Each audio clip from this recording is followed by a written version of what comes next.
Hello Potato, it's time for another LEGO video, and when I am, it's about 2 weeks out to Halloween. Indeed, yesterday was the first part of the Halloween countdown calendar. If you're interested in that, go check that out. But alas, LEGO has not created a lot of Halloween content this year. I've kind of done everything I have to do for the village, and really that's specifically Halloween, but today we did something sort of Halloween adjacent. Now, over the last 2 years, LEGO has geared more stuff towards the adult market, the whole adult welcome thing they did a few years back. And well, I don't think I've seen that phrase used anymore. They are still kind of gearing a lot of stuff to adults, because I guess they realized if you want to sell toys that cost $100, $200, $300, $400, $800, you probably should gear them to people who can afford them, which is to say adults. But also, not every adult kit needs to be $100+. And with that in mind, I think is where we ended up with the Botanicals line, which of course, LEGO plants, quite popular. In this house, you'll know I haven't done any videos on LEGO Botanicals because the plants are generally my wife's domain. She does the botanicals, I do almost everything else. But I have done one plant in the past, and that was the Mario Brothers Piranha Plant, because not strictly speaking a botanical. And it was quite enjoyable. I liked it. It looks nice. It looks nice up on the shelf. And today we're kind of going in that similar direction. It's a plant, but it's a fictional plant. And it brings us back to the Wizarding World of Harry Potter. It is Kit 76433, the Mandrake. Yep, it's time to get on your Herbology gloves, because we're going to harvest ourselves a Mandrake. Now, I'm actually a little surprised that they didn't put a sound chip in this. Although I guess given how much that seems to have jacked up the price of the sorting hat, maybe that's a good thing. I picked this up recently. I mean, it's been out for a while. It came out, I think, well earlier in the year, like back in the spring. And I picked it up just recently because both Sam's Club and Costco have been having it for about like 25, 30 bucks off of the LEGO price. And it's one that I've been wanting to get. And it's one that I think it'll look nice up on the shelf with the Piranha Plant. If it fits. I mean, this might be a little bit taller, it looks like, just with all the leaves. But yeah, I'm just a little surprised they didn't put in any sort of a voice chip to make it, squeal when you pull it, because that would have been a cool little effect. That would have been, though, is just been a little effect, and probably not worth the $10 or $20 they would have jacked onto the price to add that in. Now, this kit is not necessarily for adults. It's for ages 10 and up. It's 579 pieces. So, I mean, it's something that older kids, I mean, not like your 5-year-old is going to be putting this together, but I don't know, I feel like Harry Potter's a little extreme for your 5-year-old anyways. Just, I don't know. It just seems a little much. But then again, I grew up on like Goonies, which I feel like you might not want to show to children now either. So what do I know? But that's our project for today. We're going to put together the Mandrake from Harry Potter. What do we have here to open that? It's this thumb punch. Thumb punch on the bottom. That's unusual. I don't think I've ever seen the thumb punch on the bottom. Well, at least not very often seen the thumb punch on the bottom. But I guess it'll be easier to stand the box up that way without the flaps sticking out. Yeah, you get your pot in here. It says it's supposed to be 27 centimeters tall by 32 centimeters wide. I guess giving you an idea, because they are kind of gearing this, I think, more towards adults. Well, one, some idea of how big it's actually going to be, and two, what kind of shelf space you'll need for it. I think this is actually going to be the largest build I've done in a while. Oh my goodness, there's decals. That's unfortunate. I had really hoped those leaves were printed, but no, we have decals for the leaves and we have decals for the plaque. So there are basically going to be no printed pieces in this kit. That's kind of knocked it down a little bit in my estimation. Is there more in there? What else is in there? Oh, another one of these tethers. I guess part of the vinery. So we have 3 of these in here. I'll put them off. I'm guessing we won't need them towards the end. I'm guessing those leaves will probably be... No, packet 4. So no, not the end. I guess the pot is going to be the last thing we do, because that definitely looks like it's the pot to me. So we'll probably need those stems around bag 4. Yep, 5 bags. They're not huge bags. 579 pieces is not a huge piece count for a set. And actually, honestly, it makes, I think, the Costco price a little more appropriate for the piece count. Let's see, what are we looking at as far as steps here? That's how to reset the legs. And they've broken it up into parts. So I guess you could do, if you wanted to like build this as like sort of a two-player thing. One of you use the paper instructions, one of you use the app, or I guess you could both use the app. And one of you just does the pot and the other one does the mandrake. Like maybe if you want like a smaller child to help you who's not going to be super fast, you just give them the pot to do and you do the mandrake. And that could be fun. I think that would be a good way to spend some quality time together. There is our QR code. If you want to follow along at home, I will already register it, so got to collect my 20 insider points. Of course, I've put all the bags exactly where I need to put the booklet, which of course you can't see because it's off camera now. At least I will say that one thing I do constantly complain about is that the books come a little mashed up. This one was not bent. That's a good thing. We do, of course, have another brick puller, which is good because, you know, we don't have any brick pullers around here to work with. I just knocked a bunch of spare. I need to clean this up. I have all these little leftover Lego bits off to the side here. You can't always see them on camera, but sometimes you can. So yeah, looks like it should be a fun little build. Nothing too complex here, I wouldn't think. I mean, some fiddly bits on the face, but I think for the most part, it looks like we're dealing with stuff that even my giant rock biter hands should be able to deal with. So I guess there's nothing else to do but get to the build, which means getting to the fast forward, and I will see you on the other side of it.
And there we have it, kit 76433, the Mandrake from Harry Potter, all completed. It's a little bit more difficult than I thought it was going to be.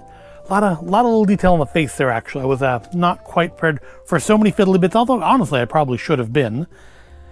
But I'm not 100% sure I have these little vines correct. I think I do, but because like it's wound up through there, it's wound up through there, it's wound up around there. I think it's. Oh no, actually, I guess this one's supposed to go to wrap around this. It was kind of hard to read those in parts of the instructions. It's actually easier to look at it on the box. And I think this is more. That's a little bit more of what it shows, although there's still some tweaking to maybe do here. So I think ultimately, it looks pretty good. Maybe not as good as the Piranha Plant, but pretty good. Now this does have a little bit of an action feature, of course. You probably noticed it when I was putting it together. But when you pick it up by the root, or the stalks, I guess, the little legs drop out, and if it wasn't caught on the leaf there, the arms would drop down. And you have a little sort of animation going here. So this is where like a voice chip would have been really cool to have it when you pull it out, have it scream, but you can't have everything. And again, that probably would have raised the price on the set by quite a bit. Those voice chips, at least judging by the sorting hat, are quite expensive to add in for something that really isn't ultimately going to do anything. I mean, let's face it, these are display sets, not play sets. How often are you going to pull it to make it squeal? You're going to do it when you show somebody that you got it, somebody who's probably not interested. And that's going to be about it, which, to be fair, is also when you're going to see it do that. I think the face is quite nice while I've got it up here. Face is pretty well done. The little root feet are nicely done. Again, I feel like, I want to do some adjusting on this just so it sits the way I want it to.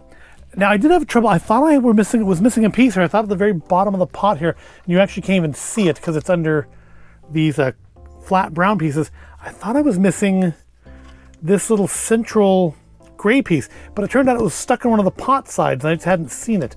And honestly, I could have built it without that piece there. I may have ultimately affected stability, but it would have still been a fully buildable set, even with that missing. So not a bad build, a kind of relaxing build. The pot in particular, the stickers, while there are a lot of them, 11, 10 of them come like just all at once. Do the 5 leaves, do the 5 stalks on the leaves, and you're done. Putting stickers on to the curved areas, always for me at least, a little challenging. And I feel like there's one that's a little messed up, but I mean, I can always, whip out the hairdryer and soften that up and try to relocate it. But honestly, I think from sitting on a shelf, it's not going to be super noticeable. Now, you're going to have to sit on the shelf, I think, like this, because this seems like it's going to stick into other things more, although it sticks out sideways this way. Also, I've got those turned in totally the wrong direction, don't I? Of course, you can tweak this, you can turn these pieces. I think this actually, this actually got turned all the way around. That's what happened, is this got flipped. There we go. That's correct. Probably didn't want to sit in the box or something, or I was picking it up. That's more like it. So to see the decal, you're going to have to do it kind of sideways. It does sit at an angle in the pot. The sticker doesn't actually say anything other than Mandrake. It's just kind of squiggly lines where the rest of the writing should be. There's no herbology lessons to be found here. But it's fine. I think it took me probably hour and a half to put together in my time, maybe closer to 2 hours. Just, there's a lot to it. But I mean, the ultimate results, it seems pretty sturdily built. When I was putting it together, I had some issues with bits falling off when I was trying to handle it, but once you finish putting it together, it's kind of a little bit better reinforced. I mean, it's a kit that needs to be fairly sturdy. You are meant to literally pull this out of the pot by the top, so it has to be a little. That just keeps getting caught there, doesn't it?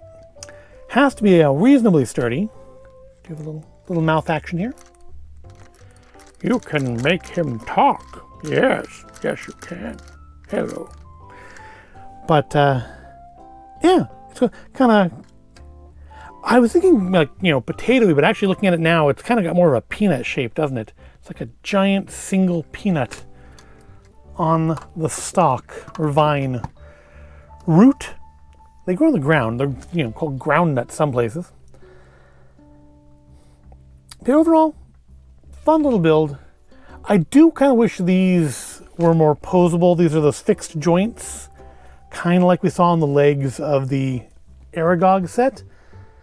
So you can't twist these leaves back. I mean, these ones, although this one keeps getting in the way, these ones are posable, but yeah, these ones are kind of, you can tilt them to the side, they rotate, but you can't bend them back or forward any. So I mean, this, you are sort of stuck with it having this much headspace. It's got a reasonably small footprint, but it's got a pretty good headspace for wherever you're going to place it. But it's cute, it's fun. It is definitely for older collectors. It's not really for people who are going to play with it. It's for Harry Potter fans who just want to have it on the shelf. Maybe you have a Mandrake collection. I know they have like plush ones that scream and I think bendable ones. So maybe you have a little Mandrake collection. This is going to go there. Or maybe you just like, you know, fantasy stuff. Like Mandrakes, of course, are relevant in Delicious in Dungeon. So maybe you just collect Mandrakes because you like fantasy stuff. I don't know. I'm not you. You do what amuses you. But I don't regret this. I've been wanting it for a while. I'm glad to get it at a little bit of a lower price at the Warehouse Club. I think Sam's and Costco both by me are carrying them right now. I think one's like $1 cheaper than the other, but I don't remember which. But it's a good time to pick it up if you want to. Plus, you know, it's right before Halloween. If you want to have it for Halloween, there it is. And if you just want to have it, there it is too. It's cute. It's another fun little fantasy plant build. So maybe if you're into the botanicals, but you're also into some fantasy stuff, or if you're not in the botanicals and you just like Harry Potter, it's a fun little plant build for you for most ages. It's just not something you're going to play with. I mean, no, there's no, other than the little action feature here, it doesn't do anything. There's not, you know, it's not a set you're gonna play with. It's a set that is definitely meant to go up on a shelf. And hey, if you have a Harry Potter fan in your life, it's not a bad time to maybe grab that, put it away for the holiday gift-giving season. Which I'm sure is why both Sam's and Costco have a lot more LEGO than normal right now. Good to take advantage of it. You may not get those insider points when you buy that you get when you buy it in the store. And indeed, like right now as I record this, it's like double insider points, period. But you know, you save a little money and you still get your 20 points for registering the set. But what do you think? Have you built the Mandrake? What did you think of it? Did you find it to be a fun little build? Did you find some parts of it to be annoying? What did you think of 10 stickers all in a row? Or do you just not care for the set at all? I guess it's supposed to go this way according to the package. Want to make it look at the box, right? Gotta make it look at the box. No creativity allowed. Just exactly like the box. There we go. But yeah, what did you think of it when you built it? Does it look good up on your shelf? Is it stable? Definitely one of the issues I had with the Piranha Plant was that it is very top heavy and the posable head of it is held on by one single ball joint, which so far has not failed, but I fear will fail at some point in the future. This, at least, I don't really have any fear of that. If brittle brown were still a thing, I would definitely be concerned because there's a lot of brown here. But brittle brown is a sort of a thing of the past, so I'm not too concerned about that rearing its ugly head. But let me know what you think. If you built this, what did you think of it? Let me know in the comments. And are there any other like non-botanicals plants that I've missed? I mean, I have this and I have the Piranha Plant. Are there any other ones? Because honestly, if we're gonna do plants, I prefer fantasy plants to real ones. But let me know in the comments. But with that, we will wrap this video up. I hope you found it at all interesting or entertaining. If you did, give it a like, subscribe to the channel. I do thank you for watching, and I'll see you in the next video.